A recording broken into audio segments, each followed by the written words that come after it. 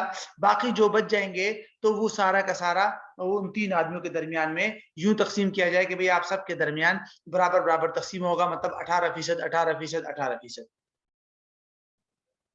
تو اس طرح کر کے کوئی ایسا طریقہ اپنایا جائے کہ جس کی وجہ سے مطلب پرسنٹیج میں اس کے لیے حصہ زیادہ کیا جائے, تو اس کی اجازت ہے پھر بہرحال. لیکن اختلافی طریقے پر اگر کسی نے عمل کر لیا تو اس کی بھی کچھ نہ کچھ گنجائش ہے.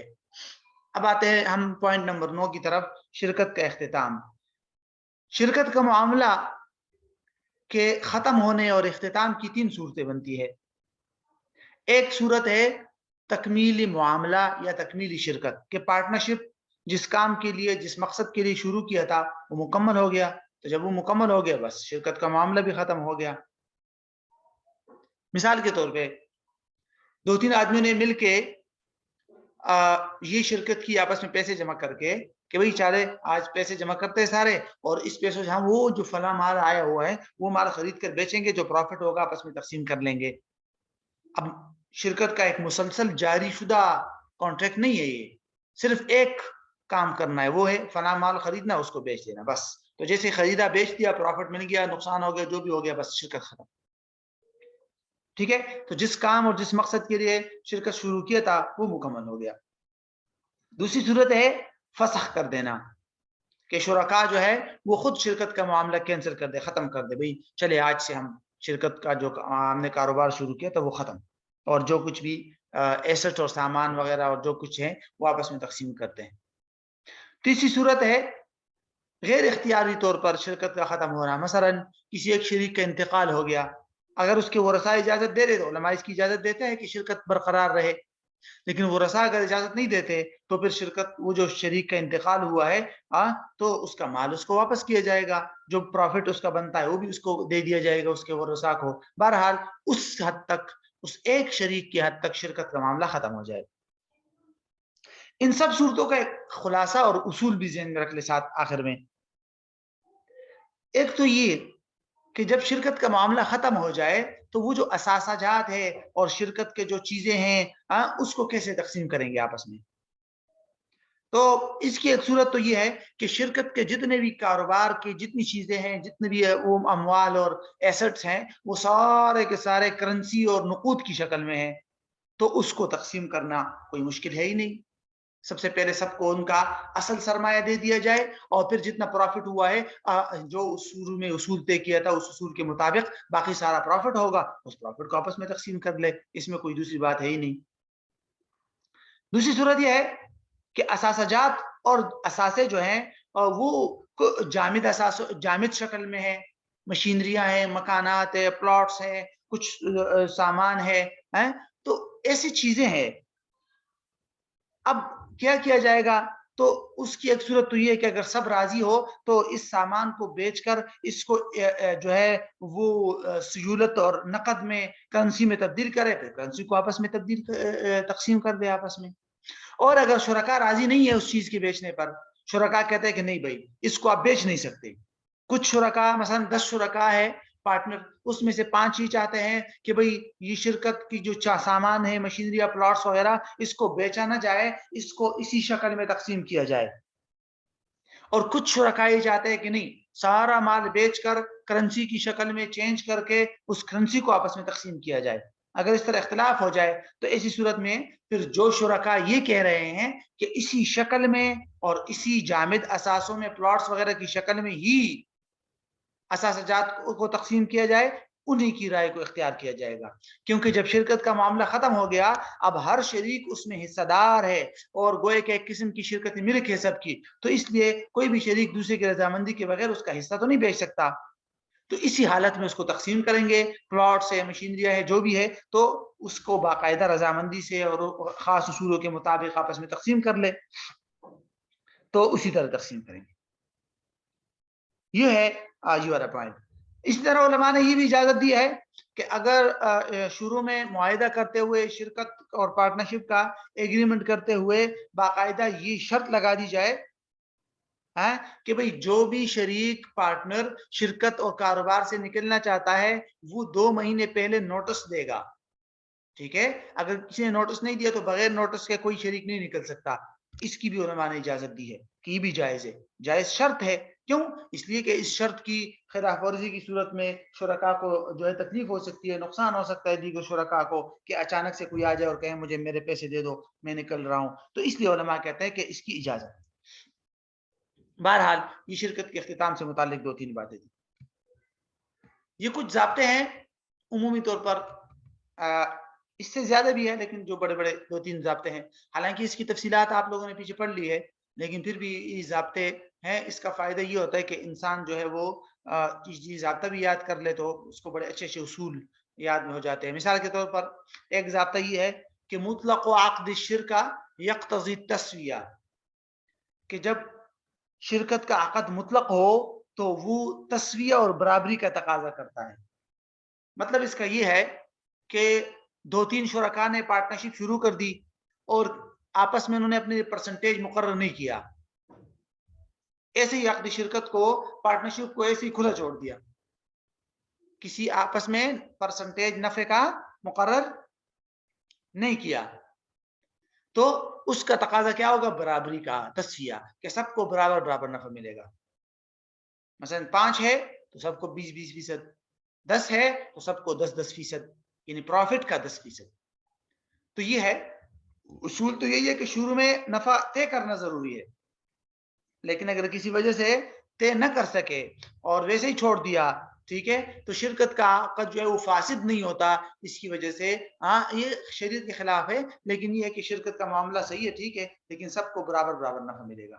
یہ جس طرح ہوتا نہیں ہے نکاح وغیرہ میں کہ وہی ضرور یہ ہے کہ آپ تو مہر مقرر کر لے آپ، لیکن اگر مہر مقرر نہیں کیا تو وہاں پر پھر مہر مثل کو دیکھا جاتا ہے کہ بھئی عورت کے خاندان میں اس جیسی عورت کا کتنا جو ہے نفع مقرر کیا جاتا ہے، نفع نہیں سوری مہر، تو اس مہر کو دیا جائے گا.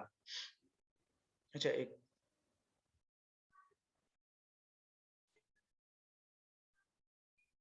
اچھا دوسرا جو ضابطہ ہے اس کو فقہاء نے کچھ یوں ذکر کیا ہے کہ الربح فی الشرکہ لا یستحق الا بعمل او مال او زمان.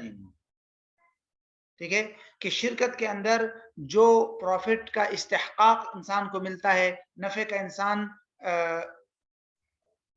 نفع کا جو مستحق بنتا ہے، وہ 3 چیزوں میں سے کسی ایک چیز سے ہو سکتا ہے، عمل یا مال یا زمان. آسان الفاظ میں اگر آپ کہیں نا تو یہ شرکت کی جو قسمیں ہم نے پڑھی تھی نا، ان اقسام اور ٹائپس کی طرف اشارہ ہے، کیونکہ اس میں ایک صورت تھی نا شرکت الاعمال، سروسز میں جو شرکت کی جاتی ہے، تو اس کی طرف اشارہ کر دیا بعمل. مال سے شرکت عقد، اس میں شرکت الاموال کی طرف اشارہ کر دیا، باقاعدہ مال لگا کر پروفٹ کمایا جاتا ہے. زمان اس سے اشارہ آپ کر دیجئے کہ شرکت وجوہ کی طرف اشارہ ہے، جس میں باقاعدہ ذمہ داری کے طور پر ادھار مال خرید کر بعد میں پھر بیچا جاتا ہے، اور چونکہ اس میں ذمہ داری لی جاتی ہے، ہر شریک کی ذمہ داری لیتا ہے کہ میں ادھار حاصل شدہ مال میں سے کتنا ادھار مال کا پیسے دوں گا. تو چونکہ وہ ضمانت تو ہوتا ہے، ضمانت تو کچھ نہ کچھ ہوتی ہے نا، نقصان ہو جائے تو نقصان بھی برداشت کرے گا، تو اس لیے بنیاد پر اس کو بھی پروفٹ ملے گا. تو بہرحال یہ تو سمجھ لیجیے اس ضابطے سے ان اقسام کی طرف ایک قسم کا اشارہ ہے.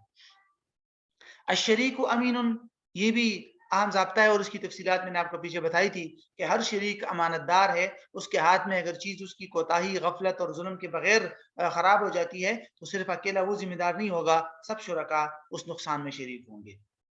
اصل فی الشرکات الجواز، کہتے شرکت وغیرہ کے پارٹنرشپ کی جو معاملات ہے اس میں اصل اصول کیا ہے؟ جواز کا ہے. دیکھیے ایک بات ذہن میں رکھیے کہ آپ کو جو میں نے 4-5 قسمیں بتائی تھی نا شرکت کی، شرکت اباحت، شرکت ملک، شرکت عقد، پھر شرکت عقد کے نیچے شرکت الاعمال، اموال، وجوہ، وہ شرکت تقبل وغیرہ، وہ جو قسمیں میں نے آپ کو بتائی تھی، وہ ضروری نہیں ہے کہ شرکت کی صرف اور صرف وہی صورتیں ہوگی.